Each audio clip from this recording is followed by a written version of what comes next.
bài đi, hát bài.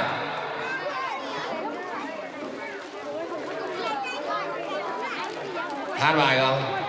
Con nhặt cái này đi, nhặt cái này cho nó vào thùng rác.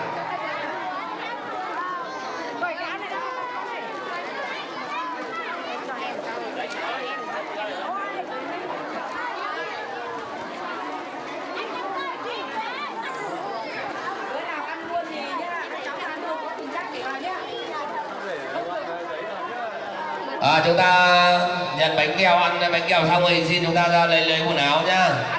Quần áo cũ, quần áo mới, nhất là quần áo của các em học sinh 2, 3, 4, 5 tuổi, quần áo mới.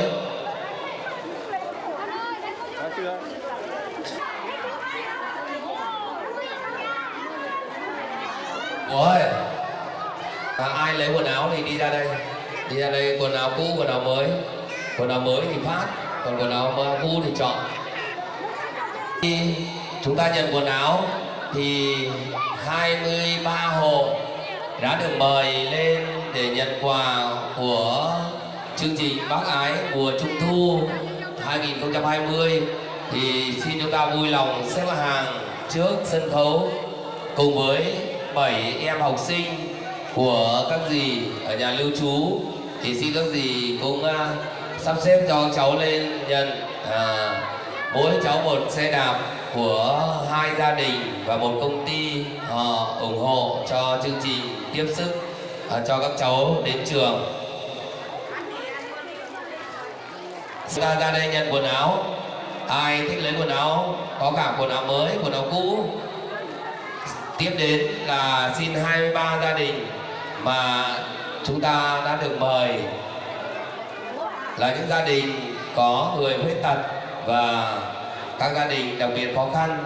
Thì chúng ta sẽ xếp hàng trước sân khấu để chúng ta nhận quà của nhóm Bác Ái.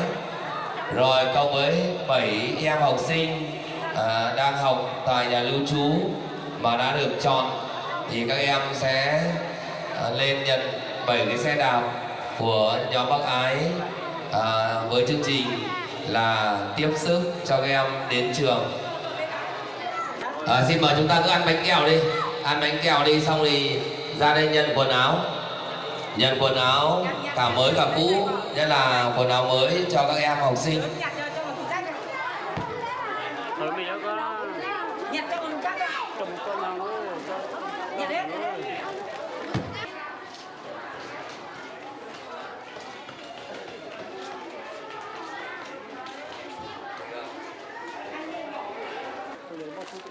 Đi ô tô, chân bản đi bộ lên vân cây. Nào xin mời ban tổ chức chúng ta ra để chuẩn bị phát quần áo. Xin mời bà con ra đây lấy quần áo đi. Có nhóm Bác Ái, Đồng Lan, Lai Xá đâu hết rồi. Đi ra đi đổ quần áo đi, nhanh lên, đổ rông ra đây là đường. Trốn nắng cũng được, đổ ra trong nắng người bông không bao giờ sợ nắng. Không đội mũ nón và thích nắng. Quần áo mới phát sau đi, quần áo mới phát sau thì lấy quần áo cũ sau. Em ơi, quần áo mới từ từ đã. Quần áo mới từ nha.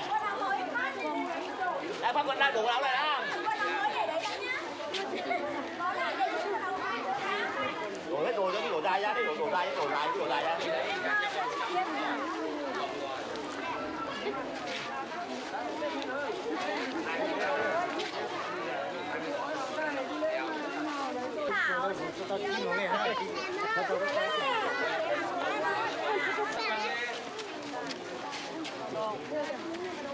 Bà đang đổ đây ra. Chúng ta đừng dẫm lên quần áo nhá. Này, dép lên này, lấy này. Nào, đưa một bao đây. Nói đi. Đây, bạn kia đây. Bạn kia đây.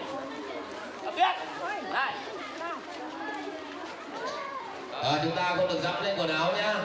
Đây là quần áo người ta Quần áo giặt sạch. đã đi xin về đã giặt rồi để sạch sẽ rồi, cho nên là không được dẫm lên nhá. Chúng ta để rộng ra đi, để rộng ra kia còn đây này, đằng này còn người lấy đây. Quần áo mới chúng ta lấy sau. Bây giờ lấy chọn quần áo cũ đi, thoải mái.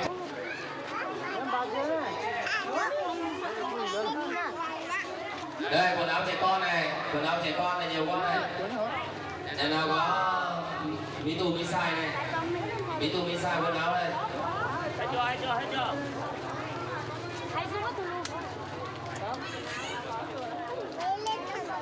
Ừ.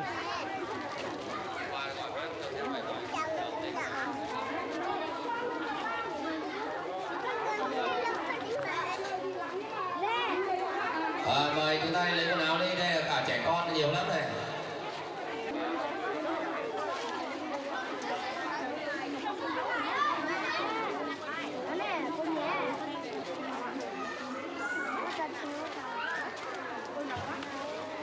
Con bán đâu chưa đủ nha.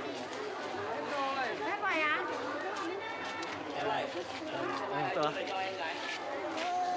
Em mặc cái này quá đẹp luôn.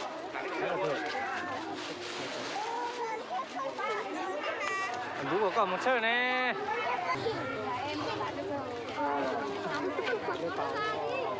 Xin ban tổ chức chọn tìm những cái gia đình 26 gia đình 23 gia đình ra đi để chuẩn bị xong rồi dọn cái sân khấu ra đi. Ông Linh ơi, dọn cái khu sân khấu rộng ra đi để cho 7 cháu lấy xe trước, sau đó thì 23 gia đình lấy quà. Chúng ta dọn sân khấu ra đi cho nó sạch. Tuổi thì tòa. Chơi được bao giờ? Có à?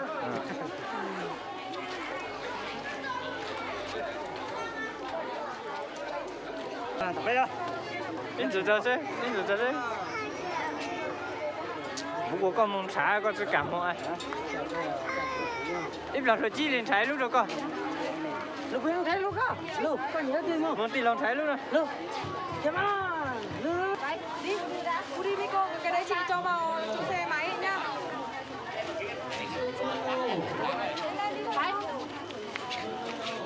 Còn đấy, chắc con đuổi cho dịnh từ nữa. Cho nó là cho từ thiện, cho nành xiết đâu này. Cho nành xiết đâu là cả tôi phụ cho sợ đời nó này thì nhẹ lúc từ chỉ khởi luôn đó nè. Còn tao thì tiền đi nè.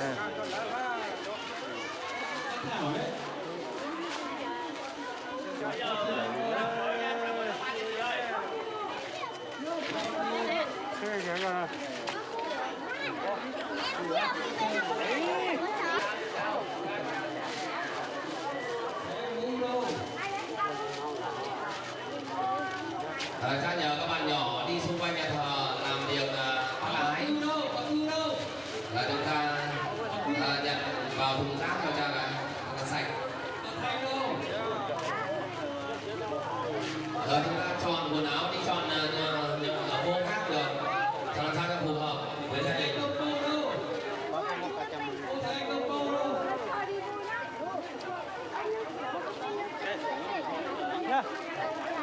Cho ít nhạc nhỏ nhỏ. Music play. Cho một chiếc nhạc nhỏ nhỏ.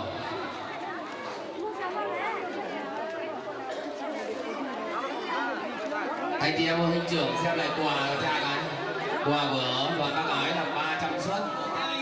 Cộng với quà của mình chuẩn bị sẵn là 280 suất. Thì Nguyễn có chưa? Chúng ta sắp xếp đi. Thảo có chưa?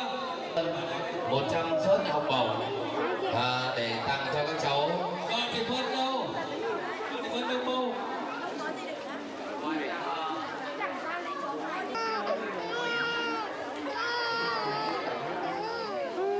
Chết tao phải lùi lên nữa. Tụi tao đi chơi rồi.